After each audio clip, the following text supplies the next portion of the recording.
السلام عليكم ورحمة الله وبركاته. إن الحمد لله نحمده ونستعينه ونستغفره ونعوذ بالله من شرور أنفسنا ومن سيئات أعمالنا. يهد الله فلا مضل له ومن يضلل فلا هادي له، وأشهد أن لا إله إلا الله وحده لا شريك له، وأشهد أن محمدا عبده ورسوله. اللهم صل على محمد وعلى آل محمد كما صليت على إبراهيم وعلى آل إبراهيم إنك حميد مجيد. اللهم بارك على محمد وعلى آل محمد كما باركت على إبراهيم وعلى آل إبراهيم إنك حميد مجيد. أما بعد، ونحن نستعد بمشيئة الله عز وجل لاستقبال شهر رمضان، ونتلبس جميعا بهذه العبادة العظيمة التي هي ركن من أركان الإسلام ومن شعائره العظام. قلنا في اللقاء السابق أننا سنتوقف عند الحديث 20 من شرح رياض الصالحين لنتدارس سويا قبل دخول هذا الشهر المعظم، والذي نسأل الله عز وجل أن يبلغنا إياه وأن يتقبل فيه أعمالنا وأن يجعلنا فيه من المقبولين وأن يدخلنا جميعا وأهلينا في رحمته وهو أرحم الراحمين. سنتدارس بمشيئة الله عز وجل طرفا مختصرا من أحكام صيام شهر رمضان عن طريق رسالة مختصرة، نسأل الله عز وجل أن يقبل جامعها ولناشرها ولمستمعيها بعنوان 10 مسائل جامعة في صيام شهر رمضان. هذه المسائل قال جامعها عفى الله عنه: المسألة الأولى في تعريف الصيام وبيان أركانه.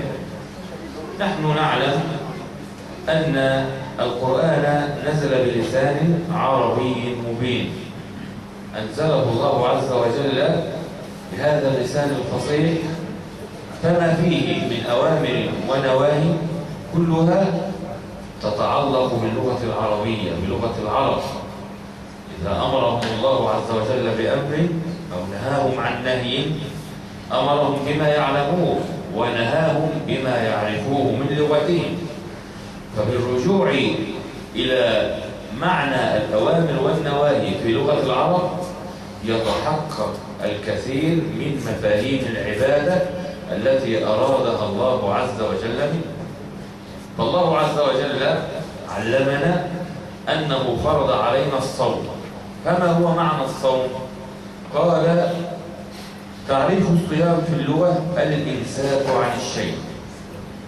معنى الصوم أو الصيام في لغة العرب بمعنى الإمساك. الإمساك عن الكلام يسمى صياما، الإمساك عن الطعام والشراب يسمى صياما. لذلك لما ذهبت مريم ابنة عمران رضي الله تعالى عنها وصلى الله وسلم على ابنها عيسى وعن نبينا أفضل الصلوات والتسليم، لما ذهبت لقومها ماذا قالت؟ قالت: إني نذرت للرحمن صوم فلن أكلم اليوم إنسيا. لأنها أمسكت عن الكلام وصامت عن الكلام. إذن الصوم في لغة العرب أي بمعنى الإمساك. كانوا يقولون صامت عنه الأرض، أي أمسكت عنه الأرض. إذن الله عز وجل أراد منا أن نمسك عن أشياء. ما هي هذه الأشياء؟ هي الأشياء التي أباحها الله عز وجل لنا وارتبطت ارتباطا أكيدا بحياتنا، فلا يستطيع الإنسان أبدا أن يتخلى عنها إلا عبودية لله عز وجل. قال: وفي الشرع هو الإمساك عن الأكل والشرب وسائر المفطرات كالجماع ونحوه، مع النية من طلوع الفجر الصادق إلى غروب الشمس. هذا يأخذنا إلى أركان الصوم. قال: وأركان الصيام من خلال هذا التعريف في الاصطلاح الذي قلناه: الإمساك عن الأكل والشرب وعن سائر المفطرات مع النية من طلوع الفجر الصادق إلى غروب الشمس. قال: من خلال تعريف الصيام في الاصطلاح يتضح لنا أن له ركنين أساسيين، هما: الأول الإمساك عن المفطرات من طلوع الفجر، أي من طلوع الفجر الصادق، لأن أم مكتوم كان يؤذن بليل، أو إن بلالا كان يؤذن بليل، فكان أو كانت من سنة النبي صلى الله عليه وسلم، وهي سنة مفقودة، أن يؤذن لأذان الفجر أذانان، هذان الأذانان أذان يستعد الناس فيه إلى السحور وإلى الاستعداد إلى الإمساك عن الطعام والشراب بحلول الفجر الصادق وأذان الفجر الحقيقي.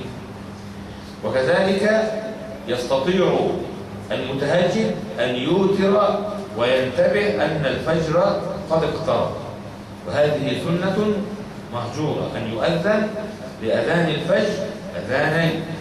هذان الأذانان من سنة النبي صلى الله عليه وسلم والتي غفل عنها الناس. قال دليل هذا الركن قوله تعالى: فالآن باشروهن وابتغوا ما كتب الله لكم وكلوا واشربوا حتى يتبين لكم الخيط الأبيض من الخيط الأسود من الفجر.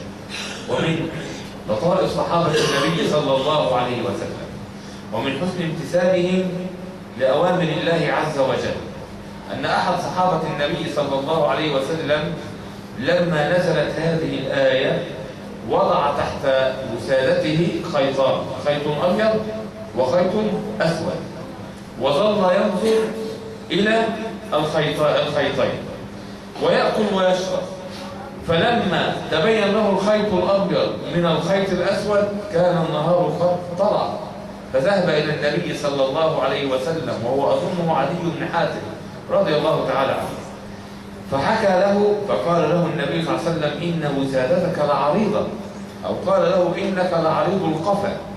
لماذا؟ لكي يستوعب الليل والنهار، لأن المراد بالخيط الأبيض من الخيط الأسود من الفجر كما بينه النبي صلى الله عليه وسلم أنه بياض النهار وسواد الليل. إذن الركن الأول من أركان الصيام الإمساك عن الطعام والشراب وسائر المفطرات من طلوع الفجر إلى غروب الشمس. قال: والثاني أي الركن الثاني النية، بأن يقصد الصائم بهذا الإمساك عن المفطرات عبادة الله عز وجل. إذن الإنسان يمسك عن الطعام، ولكن لا بد أن ينوي بذلك التقرب لله عز وجل بهذه العبادة العظيمة وهي الصوم. وقلنا أن النية بشرحنا لرياض الصالحين تتميز بها العبادات بعضها عن بعض، فهذا يصوم وهذا يصوم، هذا يصوم تطوعا وهذا يصوم يوما من المفروض عليه، قد يكون يصوم كفارة، وقد يكون يصوم نذرا، وقد يصوم يوما قد أفطره في رمضان، والكل صائم، ولكن شتان بين صائم وصائم. تتمايز الأمور بالنوايا، إذن تتميز العبادات بالنية، إذن النية لها شأن عظيم. آخر يصوم لأنه يريد أن يجري بعض التحاليل فيمسك عن الطعام والشراب، لماذا؟ لأجل التحاليل، فلا يكون ذلك عبادة. إذن النية مهمة في الصوم وهي ركن من أركان الصوم. قال: فبالنية تتميز الأعمال المقصودة للعبادة عن غيرها من الأعمال كما قلنا، وبالنية تتميز العبادات بعضها عن بعض كما قلنا، هذا يصوم تطوعا وهذا يصوم نذرا وهذا يصوم كفارة. فيقصد الصائم بهذا الصيام إما صيام رمضان أو غيره من أنواع الصيام. ودليل هذا الركن قوله صلى الله عليه وسلم: إنما الأعمال بالنيات وإنما لكل امرئ ما نوى. ولكن ينتبه أن النية لا يتلفظ بها، والنية محلها القلب، وهذا هو فعل النبي صلى الله عليه وسلم وفعل الصحابة الكرام رضوان الله تعالى عليهم. فلم يكن يفعلون كما نفعل، يقولون: نويت أصلي يوما من أيام شهر رمضان ولا غير ذلك. إنما النية كما قال الشيخ الإسلام ابن تيمية تبع للعلم، إنك استعلم أن غدا يوم من أيام رمضان فإنك تأتي بالنية تبع لذلك العلم. إذا كنت ضبطت المنبه لكي تقوم لتتصحى هذه من النية، إذا ذهبت واشتريت السحور هذه من النية. فلا بد أن يبيت الإنسان النية من الليل، وهذا سيأتي معنا إن شاء الله سبحانه وتعالى. قال في المسألة الثانية: حكم صيام رمضان ودليل ذلك. قال: عفى الله عنه، فرض الله عز وجل صيام شهر رمضان وجعله أحد أركان الإسلام الخمس، فرض الله عز وجل شهر رمضان في السنة الثانية من هجرة النبي صلى الله عليه وسلم في شهر شعبان. إذن صوم رمضان فرض بعد هجرة النبي صلى الله عليه وسلم في شهر شعبان من السنة الثانية من هجرته صلى الله عليه وسلم. وفرضه الله عز وجل فرض الله عز وجل الصوم على مراحل على هذه الأمة. فبعد هجرة النبي صلى الله عليه وسلم ولما رأى اليهود كانوا يصومون يوم عاشوراء قال نحن أولى بموسى منكم، فكان صوم يوم عاشوراء من الصوم الواجب على المسلمين قبل أن يفرض عليهم صوم شهر رمضان. ثم بعد ذلك في السنة الثانية من الهجرة فرض الله عز وجل صوم شهر رمضان، ولكن جعله على التخيير. يا أيها الذين آمنوا كتب عليكم الصيام كما كتب على الذين من قبلكم لعلكم تتقون. أيام معدودات، فمن كان مريضا أو على سفر فعدة من أيام أخرى، ومن كان وعلى الذين يطيقونه فدية طعام مسكين. هناك متعلق محذوف كما يقول أهل اللغة في هذه الآية، وعلى الذين يطيقونه أي يطيقون الصيام فأفطروا فدية طعام مسكين. إذا كان الصوم في البداية للتدرج بالناس وحملهم على الدين وعلى التشريع، كان الصوم على الاختيار، من شاء أن يصوم ومن شاء مع الاستطاعة أن يفطر فليفطر، ولكن يطعم عن هذا اليوم مسكينا فدية لهذا اليوم الذي صام. ثم قال وأن تصوموا خير لكم إن كنتم تعلمون. ثم نسخ الله عز وجل هذه الآية كما سيأتي معنا في حق القادر، وجعلها في حق الشيخ الكبير، وفي حق المرأة العجوز، والرجل الذي لا يطيق الصوم من مرض مزمن وغيره، ونسخها في حق القادر ورفع الاختيار. وفرض الله عز وجل صوم شهر رمضان، فقال شهر رمضان الذي أنزل فيه القرآن هدى للناس وبينات من الهدى والفرقان فمن شهد منكم الشهر فليصم. وهذا هو دليل فرض وحكم الصيام. قال ومن السنة ما رواه عبد الله بن عمر رضي الله تعالى عنهما قال قال رسول الله صلى الله عليه وسلم بني الإسلام على 5: شهادة أن لا إله إلا الله وأن محمدا رسول الله، وإقام الصلاة وإيتاء الزكاة، وصوم رمضان، وحج البيت الحرام من استطاع إليه سبيلا، والحديث في الصحيحين. قال وقد أجمعت الأمة على وجوب صيام رمضان وأنه أحد أركان الإسلام التي علمت من الدين بالضرورة. نسمع كلمة معلوم من الدين بالضرورة، ما معنى هذه الكلمة؟ وأن ناكر المعلوم من الدين بالضرورة هو كافر. قال علماؤنا معنى المعلوم من الدين من الضرورة والذي اشتهر علمه بين جميع المسلمين، بين العامة والخاصة، بين الكبير والصغير، أنه من فرائض الإسلام، فلا يحتاج إلى تدقيق نظر وإلى بحث في الكتب. هذا هو المعلوم بالدين من الضرورة، كتحريم الزنا وتحريم الخمر وفرضية الصلاة وفرضية الزكاة وفرضية الصوم وفرضية الحج. كل هذا معلوم عند جماهير المسلمين بالدين من الضرورة. فلما يخرج علينا كما يخرج في ديار الإسلام في بلادنا هذا من يقول أن الزنا على التخيير وأن الزنا ليس بحرام وأنه حرية، هذا من نكران المعلوم من الدين بالضرورة والعياذ بالله. لما يخرج الإنسان ويقول ماذا يستفيد الله عز وجل بأن يعذبنا والعياذ بالله بهذا بمنعنا عن الطعام والشراب، بل هناك مقصد آخر لا يفهمه هؤلاء الناس من الصوم، هذا من إنكار المعلوم من الدين بالضرورة والعياذ بالله. قال وأن منكره كافر مرتد عن الإسلام. ولكن نحن نقول يا إخوة هناك فرق بين القول وقائله وبين الفعل وفاعله. نحن إذ يؤصل علماؤنا هذا الأصل ويقولون أن منكر الصوم منكر للمعلوم بالدين بالضرورة وهو كافر مرتد عن الإسلام. لا تؤخذ هذه العبارة ويطيل بها الناس ولا يميزون بين الناس وبين بعضهم البعض. فقد يأتي مثلا في بلاد الإسلام في المملكة صانها الله عز وجل في بلاد التوحيد، يأتي رجل مثلا من الهنود أسلم، وأين هو؟ هو في المملكة في بلاد انتشر فيها علم السنة وموجود فيها أهل العلم. فإذا بالرجل مثلا وهو حديث عهد بإسلام ومن بلاد لم يعرف فيها شيء عن الإسلام أنكر بعض المعلوم من الدين بالضرورة، فهل يقال له أنت في بلاد التوحيد وفي بلاد تشرب فيها أهل العلم فأنت إذا كافر مرتد؟ إذا لابد من التفريق، ولا يكفر أحد أو يطلق التكفير على أحد حتى تقام عليه الحجة الذي يكفر مخالفا. قال فثبت بذلك فرضية الصوم بالكتاب والسنة والإجماع، وأجمع المسلمون على كفر من أنكر. قال عفى الله عنه وعن والديه. المسألة الثالثة فضل صيام شهر رمضان والحكمة من مشروعية صوم. العلماء إذ يبينون الحكم ويبينون الفضائل التي جعلها الله عز وجل من أوامره لهذه الأمة، هم بذلك يحفزون المسلمين لهذه العبادة.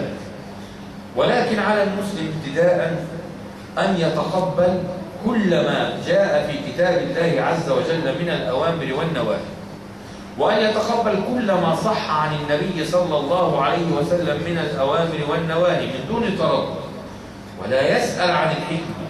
لماذا؟ لأنه يؤمن يوم أن شهد أن لا إله إلا الله وأن محمدا رسول الله أن الله عليم حكيم، فلا يقدر على العبد قضاء إلا وفيه كل الحكمة. آمن الرسول بما أنزل إليه من ربه والمؤمنون كل آمن بالله وملائكته وكتبه ورسله لا نفرق بين أحد من رسله وقالوا سمعنا وأطعنا. هذا هو شأن المسلم، أن يمتثل ابتداء ولا يسأل عن الحكمة، لعلمه أن الله عز وجل حكيم عليم سبحانه. قال في فضل شهر رمضان عن أبي هريرة رضي الله تعالى عنه عن النبي صلى الله عليه وسلم قال: من قام ليلة القدر إيمانا واحتسابا غفر له ما تقدم من ذنبه، ومن صام رمضان إيمانا واحتسابا غفر له ما تقدم من ذنبه، والحديث أخرجه البخاري. إذن من صام رمضان إيمانا أي إيمانا بأن الله عز وجل قد فرضه عليه، واحتسابا أي احتسابا للأجر، غفر الله عز وجل له ما تقدم من ذنبه. وقد جعل الله عز وجل في رمضان ليلة جعلها ب1000 شهر، أي بما يقدر بما يزيد عن 83 سنة من العبادة. وهذا من فضل الله عز وجل على هذه الأمة التي تضاءلت فيها الأعمار. فالذين سبقونا من الأمم عمروا في الأرض، والمؤمنون من أتباع الأنبياء في الزمن الغابر القديم عمروا في الأرض وكانت لهم أعمال صالحة. ونحن قد جعل الله عز وجل أعمارنا ما بين 60 و70، وقليل من يتجاوز ذلك. فمن رحمة الله عز وجل أن هيأ لنا مواسم الخير التي أزاد لنا فيها من الفضل ما نتدارك فيها بل نتجاوز من سبقونا من الأمة. انظر إلى نوح عليه السلام، كم لبث في الأرض؟ لبث في مدة الدعوة التي نعلمها 1000 سنة إلا 50 عام، فكانت أعمارهم طويلة. ولذلك عوضنا الله عز وجل بهذه الأعمار وبطول الأعمار، عوضنا سبحانه وبحمده بمواسم الخير لكي يستغلها المسلمون من فضله. والله عز وجل يؤتي فضله من يشاء والله واسع عليم. وقال أيضا، والحديث في صحيح مسلم من حديث أبي هريرة قال صلى الله عليه وسلم: الصلوات الخمس والجمعة إلى الجمعة ورمضان إلى رمضان مكفرات لما بينهن ما اجتنبت الكبائر، أو إذا اجتنبت الكبائر، أي يغفر الله عز وجل ما كان من المسلمين من الذنوب والمعاصي من رمضان إلى رمضان، ومن الصلوات الخمس إلى الصلوات الخمس، من الفرض إلى الفرض، ومن الجمعة إلى الجمعة ما كان بينها من الذنوب والخطايا، ما اجتنبت الكبائر العظام. نسأل الله عز وجل أن يعافينا. والكبائر لا نقول كما تقول الخوارج لا يغفرها الله، إنما يغفرها الله سبحانه وبحمده إذا تاب العبد منها، وقد بيناه في كتاب التوبة من شرح رياض الصالحين. قال: والحكمة من مشروعية صوم رمضان. قال: شرع الله سبحانه الصوم لحكم عديدة، وفوائد كثيرة، فمن ذلك تزكية النفس وتطهيرها وتنقيتها من الأخلاق الرديئة والأخلاق الرذيلة. الإنسان إذ يصوم يضيق على الشيطان مداخله، فبذلك يستطيع أن يبتعد عن كثير مما يغويه الشيطان، لأن الشيطان يجري من ابن آدم مجرى الدم، وهذا الصوم يضيق هذه المجاري على الشيطان. علاوة على ذلك أن الله عز وجل من فضله صفر مرضة الشياطين في رمضان، كما صح عن النبي صلى الله عليه وسلم أنه إذا دخل رمضان فتحت أبواب الجنة وأغلقت أبواب النار وصفدت الشياطين، فيكون للإنسان عون من الله سبحانه وبحمده على الطاعة والعبادة. قال: وفي الصوم تزيين في الدنيا وشهواتها وترغيب في الآخرة ونعيمها. الإنسان يترك ما أحل الله عز وجل له، وفيه فائدة خفية في التدريب على أمر الله عز وجل، وفي التدريب على الإقلاع عن المعاصي التي تغضب الرب سبحانه وبحمده، إذ يمنعك الله عز وجل مما أحله لك وجعل ثمرة فؤادك فيه، فيمنعك عن الزوجة التي أحلها لك، ويمنعك عن الطعام الذي تميل النفس إليه، ويمنعك عن الشراب الذي ترتوي النفس منه، وهذا كله أحله لك سبحانه وبحمده. من طلوع الفجر يؤذن الأذان تمسك، ولا أحد يراك إلا الله سبحانه وبحمده، ثم يؤذن إلى المغرب، فما كان محرم عليك يحرم عليك الطعام والشراب، ما كان حلالا يحرم عليك الطعام والشراب وأن تجامع زوجتك، فإذا أذن إلى المغرب عاد الحلال حلالا مرة أخرى. وهذا أيضا يدرب الإنسان على معنى العبودية، أن الله عز وجل يأمر وينهي في خلقه، والعبد يسمع ويطع، وهذا من أعظم الثمرات. فالعبد يستطيع بذلك أن يتدرب على امتثال أمر الله عز وجل، وأن يتدرب على الإقلاع عن المعاصي التي من شأنها تغضب الرب سبحانه وبحمده. قال: والصوم يبعث على العطف على المساكين والشعور بآلامهم، لأن الصائم يذوق ألم الجوع والعطش، إلى غير ذلك من الحكم البليغة والفوائد العديدة. قال في الفائدة الرابعة: شروط وجوب الصوم، وبها نختم إن شاء الله. قال: يجب صيام رمضان على من توفرت فيه الشروط التالية. في كل عبادة شروط، وهذه الشروط لا تصح العبادة إلا بها. قال: الشرط الأول الإسلام، إذن لا يصح الصوم من كافر لأنه ليس من أهل العبادة. قال: فلا يجب ولا يصح الصيام من الكافر لأن الصيام عبادة، والعبادة لا تصح من الكافر، فإذا أسلم لم يؤمر بقضاء ما فيه، لأن النبي صلى الله عليه وسلم حينما أسلم من أسلم من مشرك العرب بعد فرض الصيام لم يأمر النبي صلى الله عليه وسلم أحد منهم أن يقضي ما صامه المسلمون قبل أن يسلم. قال: والشرط الثاني البلوغ، فلا يجب الصيام على من لم يبلغ حد التكليف، لقوله صلى الله عليه وسلم: رفع القلم عن ثلاثة، والحديث أخرجه الإمام أحمد وصححه العلامة الألباني. فذكر منهم الصبي حتى يحتلم، أي لا يجري عليه الحسنات والسيئات، ولا يكتب عليه ما اقترفه من خير أو شر إلا أن يحتلم. وعلامات البلوغ ثلاثة في حق الذكور، وتزيد واحدة في حق الإناث. علامات البلوغ إما بالاحتلام وهو نزول المني، أو ببلوغ 15 عاما عربيا أي هجري، أو بإنبات شعر العام. هذا الأمر يشترك فيه الذكور والإناث، ويزيد الإناث على ذلك بنزول الحيض. فإذا تحقق شرط من هذه الشروط الثلاثة في حق الذكور والرابع في حق الإناث، تحقق أي واحد منهم، فهذا نعلم به أن الذكر أو الأنثى قد بلغ وقد صارت عليه التكاليف.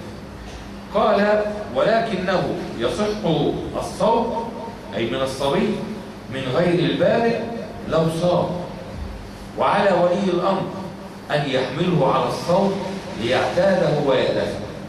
ترى الناس فرطوا في أمر الله عز وجل.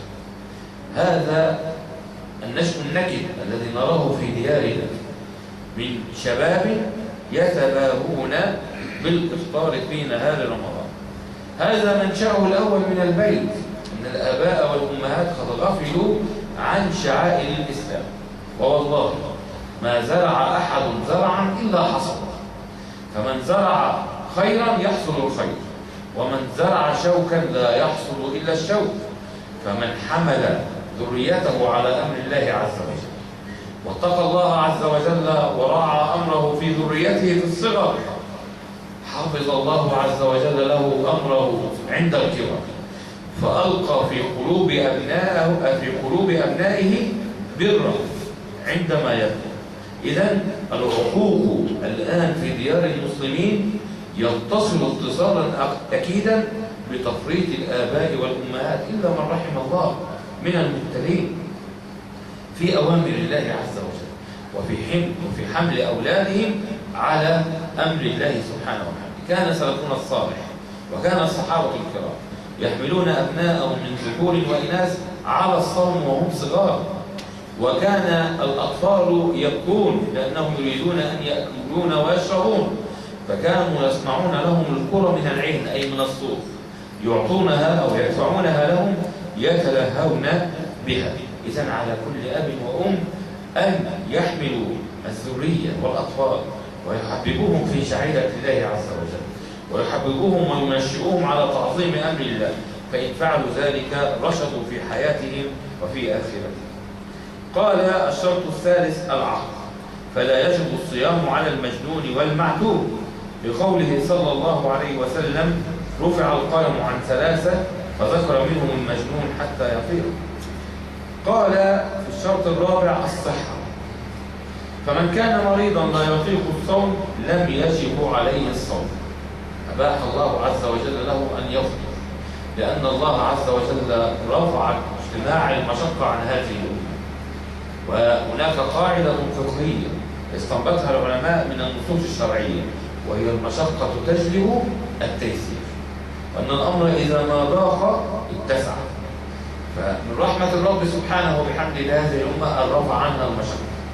فإذا مرض الإنسان لم يحمله الله عز وجل عبء الصيام وعبء المرض، وهذا دليل على أن ربنا سبحانه وبحمده رحيم، نسأل الله عز وجل أن يرحمه.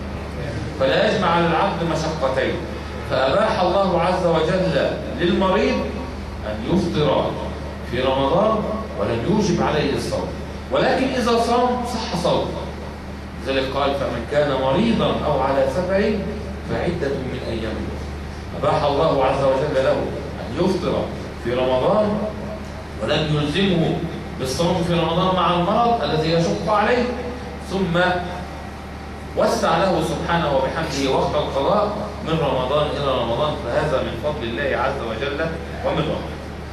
قال لقوله تعالى: ومن كان مريضا أو على سفر فعدة من أيام أخرى، فإن زال المرض وجب عليه قضاء ما أفطره من أيام، أي من أيام في شهر رمضان. قال الشرط الخامس الإقامة، فلا يجب الصوم على المسافر، لقوله تعالى: ومن كان مريضا أو على سفر فعدة من أيام أخرى، لأن الصوم يا إخوان كما قال النبي صلى الله عليه وسلم قطعة من العذاب. حتى والله لو ستسافر بالطائرة، السفر سفر هو قطعة من العذاب بما فيه من تكاليف ومجهود ومشقة. فمن رحمة الله عز وجل بالأمة أن رفع الله عز وجل الحرج عنها، وأنه لم يوجب الصوم على المسافر، بل جعل له الأمر إن صام صح صومه إذا لم يشق عليه، فإذا شق عليه وسيأتي معنا وجب عليه أن يفطر، لأن الله غني على أن يعذب عباده المؤمنين سبحانه وبحمده، ووسع له سبحانه وبحمده بعد ذلك وقت القضاء. فقال لقوله تعالى: فمن كان مريضا أو على سفر فعدة من أيام أخر، فلو صام المسافر صح صيامه ويجب عليه قضاء ما أفطره في السفر، أي من رمضان إلى قبل رمضان الذي يليه. والشرط الأخير وهو السادس قال الخلو من الحيض والنفاس، وهذا متعلق بالنساء. فالحائض والنفساء والنفاس لا يكون إلا بعد ولادة، لا يجب عليهما الصيام بل يحرم عليهما.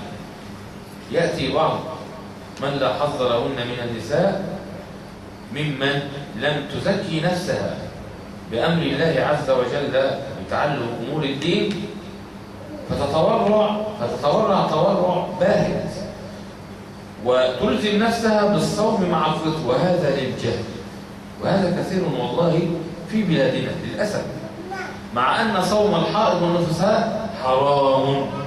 يحرم أن تصوم الحائض والنفساء، ودليل ذلك قول النبي صلى الله عليه وسلم: أليس إذا حاضت لم تصلي، إذا حاضت المرأة لم تصلي ولم تصم؟ قالوا بلى. قال: كذلك من نقصان دينها. النبي صلى الله عليه وسلم قال: ما رأيت من ناقصات عقل ودين أذهب لرب الرجل الحازم من كل. سألنا النساء كيف وما هو نقصان العقل والدين؟ فقال: أليست شهادة الرجل بشهادة امرأتين؟ قلنا: نعم. قال: هذا من نقصان عقلها. قال: وأليس إذا صامت لم تصلي ولم تصم؟ قلنا: بلى. قال: هذا من نقصان دينها ولا يعيبها. وقالت أم المؤمنين عائشة: كان يصيبنا أي الحيض فنؤمر بقضاء الصوم ولا نؤمر بقضاء الصلاة. أكتفي بهذا القدر من المسائل، وفي اللقاء القادم بمشيئة الله عز وجل نأتي أو نتعرض لمسائل أخرى في هذه الرسالة. فإن لم يسعفنا الوقت يعني نرجو أن ننشئ درسا إضافيا خلال الأسبوع المقبل بمشيئة الله عز وجل ننهي فيه هذه الرسالة بما فيها من فوائد، سائلا ربي سبحانه وبحمده أن يعلمنا ما جهلنا وأن ينفعنا بما علمنا. وسوف توزع عليكم هذه الرسائل بعد طباعتها إن شاء الله في اللقاء القادم بمشيئة الله عز وجل. والله أسأل أن يعفو عنا وأن يتقبل منا وأن يبلغنا رمضان وأن يبارك لنا فيه، إنه جواد كريم. وصلى الله وسلم على نبينا محمد وعلى آله وصحبه وسلم تسليما، وجزاكم الله خيرا.